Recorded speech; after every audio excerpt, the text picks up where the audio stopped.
거룩하신 하나님 아버지, 은혜를 감사합니다.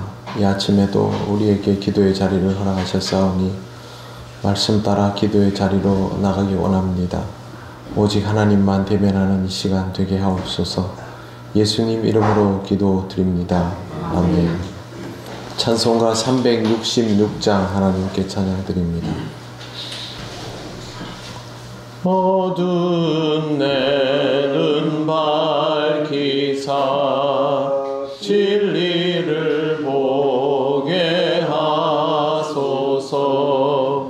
진리의 열쇠 내게 주사 참빛을 찾게 하소서. 깊으신 뜻을 알고자 엎드려 기다리오니 내 눈을 뜨게 하소서. 성령이여 막혀진 내 입녀시사 주님의 귀한 음성을 이 귀로 밝히 들을 때에 내 기쁨 한량 얻겠네. 깊으신 뜻을 알고자 엎드려 기다리오니 내 귀를 열어주소서.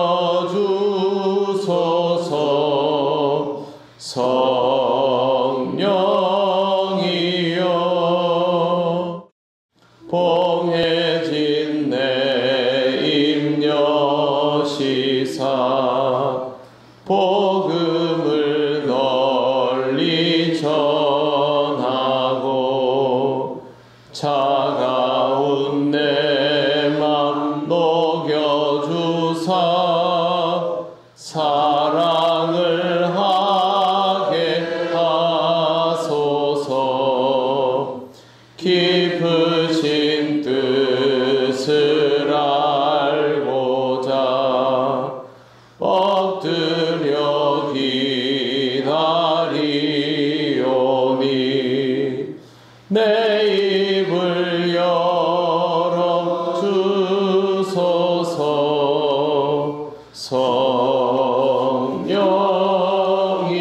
성령이여. 하나님 말씀 누가복음 18장 11절입니다. 우리 다같이 봉독하겠습니다. 바리새인은 서서 따로 기도하여 이르되 하나님이여 나는 다른 사람들 곧 토색 불의 간음을 하는 자들과 같지 아니하고 이 세리와도 같지 아니함을 감사하나이다. 아멘. 네, 고약한 바리새인의 기도가 가지는 또 다른 특징은 자신의 삶이 다른 사람보다 우월하다라고 느끼는 것입니다. 나는 다른 사람들 곧 토색 불의 간음을 하는 자들과 같지 아니하고 이 세리와도 같지 아니함을 감사하나이다. 언뜻 보기에는 자신의 가지고 있는 은혜에 대한 감사 같지만 사실은 자신의 우월함에 대한 만족에서 나오는 감사인데 감사라기보다 과시에 가깝습니다. 다른 사람들은 불의한데 자신은 그렇지 않다는 것입니다. 스스로를 의롭다고 생각하는 것도 참 위험한 일이지만 이렇게 해서 이미 자신과 타인에 대한 판단을 끝내버리고 있다는 것이 더 위험한 일입니다. 타인을 판단하는 것에 익숙해지고 길들여지면 결국 바리새인과 같은 어리석음에 빠질 수 있습니다. 무엇보다 타인과 자신의 삶을 비교하며 판단하지 않도록 하시기를 바랍니다. 인생은 그렇게 단순하게 평가할 수 있는 것이 아닙니다. 하나님은 우리 자신에 대한 평가를 하실 수 있지만 그것은 하나님의 몫이지 우리의 몫은 아닙니다. 쓰나미로 인하여 일본과 동남아시아에서 많은 희생자가 났을 때 주일 설교 강단에서 버젓이 저 사람들은 하나님을 믿지 않는 사람들이라 벌을 받아 죽었는데 우리는 살아있게 되어 감사하다는 식의 설교가 여러 곳에서 나와서 무리를 빚었던 적이 있습니다. 코로나가 하나님의 심판이다 라고 설교한 이들도 있습니다. 그러면 코로나에 걸려 죽은 사람은 모두 심판받은 사람이 되어버립니다. 그들의 죽음은 그들의 죄 때문이고 우리의 생존은 우리의 의 때문입니까? 이런 어리석은 인과론이 2000년 기독교 역사 속에서 오명처럼 남아있는데 이 시대에도 이런 관념을 가지고 있다라는 것 자체가 놀랍습니다. 그러면 우리 중에 누군가가 병에 걸리면 그럼 죄가 있는 것이고 누군가가 건강하면 은혜 받은 것이고 그렇게 누구는 저주받고 누구는 복받은 것이고 우리가 그것을 그렇게 단정할 수 있습니까? 본인이 그렇게 병에 걸리고 어려움에 처하면 그건 다 하나님으로부터 벌받는 것이라 할 수 있습니까? 그렇게 단편적으로 보고 싶지만 그렇게 정의 내려버리면 편하지만 실제로 우리의 삶은 그렇게 간단하지 않습니다. 더 의로운 길을 가다가 시련을 당할 수도 있고 또 옳지 못한 길을 가는데 하나님이 침묵하실 때도 있기 때문입니다.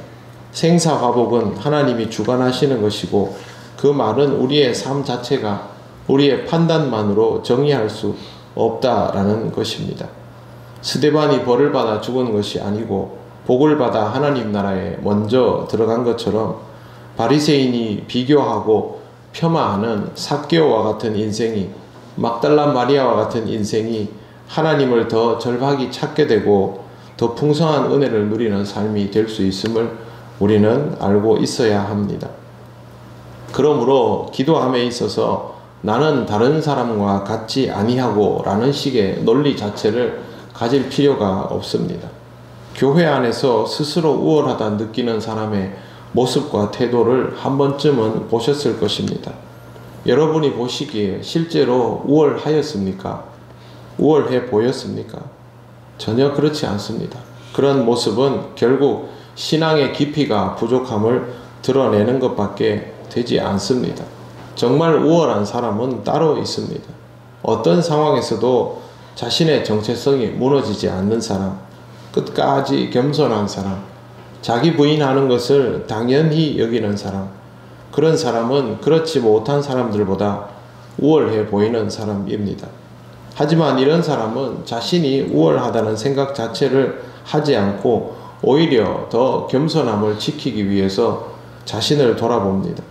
그런데 바리새인의 표현을 보십시오. 이 세리와도 같지 아니함을 감사하나이다. 이 세리라는 말은 자기가 지금 의식할 수 있는 발치에서 혼자 쭈그리고 기도하고 있는 세리를 말합니다. 그 사람이 옆에 있는데 서서 큰 소리로 이 세리와도 같지 아니함을 감사합니다. 이 말은 하나님 들으라는 게 아니고 세리 들으라는 말입니다. 너 같은 게 뭐하러 여기를 와서 더러운 죄인인 주제에 여기 나같이 의롭고 신실한 사람이 와서 기도하는 곳이야. 이러고 지금 세리한테 말하는 겁니다. 지금 바리새인은 기도를 드리고 있지 않습니다. 지금 바리새인의 마음은 자기를 구경하는 사람들, 자기 옆에 와서 기도할 수 있는 자리조차 찾기 어려워하는 이 사람을 의식하는 데 정신이 빠져 있습니다. 이렇게 해서는 기도 생활을 할 수가 없고 신앙생활을 할 수가 없습니다. 우리는 하나님을 만나고 그 하나님을 통하여 서로를 만나는 사람들입니다. 그러므로 기도의 자리에서는, 말씀을 듣는 자리에서는, 예배의 자리에서는 오직 하나님께만 집중하시고 거기에서부터 여러분에게 주어지는 그 은혜의 정체성을 깨달아 나가시는 신앙의 삶을 살아가시기를 바랍니다. 기도드리겠습니다. 하나님 감사합니다. 우리의 삶이 참 어리석지만 오늘 또 이렇게 말씀하여 주시니 이 자리에서 다시 한번 우리를 돌아보며 시작할 수 있기를 원합니다. 다른 사람을 의식하고 또 그들을 보면서 자신과 비교하고 우월과 열등을 느끼는 그런 삶이 아니라 언제나 하나님을 바라보며 하나님 앞에서 신앙의 정체성을 지켜나가는 삶이 되게 하여 주옵소서.